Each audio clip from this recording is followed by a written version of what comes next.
Welcome to the Salmon Runs YouTube. Enjoy the video. You start by making the area safe and accessible. Park level, set the brake, and disconnect the negative battery terminal to prevent shorts. Once done, open the hood and remove the plastic engine covers and the 10 mm bolts that block headlight access. Make sure you have the replacement part, a flashlight, and gloves.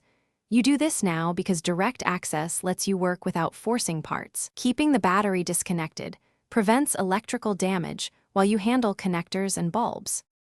Next, unplug the headlight electrical connector by pressing its release tab and pulling straight back. Don't yank at wires. Once disconnected, remove the retaining screws or plastic clips and gently pull the assembly forward, wiggling it free from its mounting points. This prevents broken tabs. If you're replacing only the bulb, reach into the rear, rotate the bulb socket counterclockwise, and pull the bulb straight out, taking care not to touch the glass because oils shorten bulb life. If resistance is high, install the new bulb or assembly by aligning the tabs, seating it fully, and securing screws or clips. Then reconnect the electrical connector until it clicks. Once installed, reconnect the negative battery terminal, start the vehicle, and test low beam, high beam, and turn signals to confirm operation.